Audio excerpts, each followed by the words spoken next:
Cephalexin, again, every time we hear this ceph prefix, we're automatically thinking about cephalosporins, okay? So Cephalexin is the generic name for the trade name Keflex. Keflex is something you're absolutely going to see because it treats a wide variety of things that we often see in the hospital, okay? So indication for this is going to be skin infections, pneumonia, UTI, otitis media. Okay, so you can see it treats everything from skin to lungs to urinary tract to ears, okay? So we have a wide range of things that we can treat with this, and so that's why it's something that's given pretty often in the hospital. Okay, so again, Keflex or Cephalexin. Now, remember, the ceph tells us that it's a cephalosporin, so this pharmacologic class is cephalosporin first generation. Therapeutic class is anti-infective.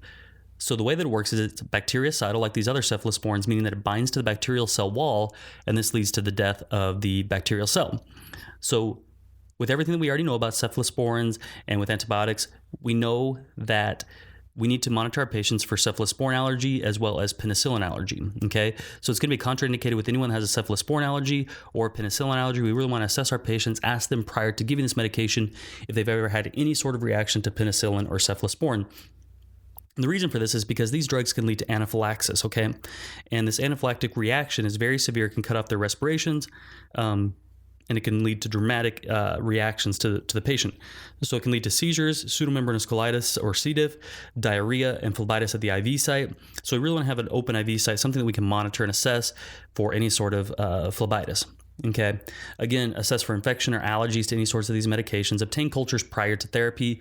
We really want to obtain a urine specimen or a sputum culture prior to doing this, so we know what the extent of the infection is, what the exact bacteria involved is, so that prior to starting the medication we can kind of direct it that way and then assess as we go on. Are we improving? Is this antibiotic actually helping? We're going to want to monitor bowel function. As we said, this can lead to pseudomembranous colitis. It can lead to superinfection, just meaning that the bacteria can become resistant to this medication, and then that becomes much more difficult to treat. So it's very important that we give the medication as prescribed and that we treat it as it needs to be. This can also cause elevated liver enzymes. So just little things that we really need to keep in mind with our patients here who are taking cephalosporins, and specifically what we're talking about here is Cephalexin or Keflex. This has been another episode of the MedMaster Podcast by Nursing.com. To get your free copy of the 140 Must-Know Meds textbook, head over to nursing.com/140meds. That's nursing.com/140meds. When you head over there, you get a free copy of this book. All you have to do is pay for shipping.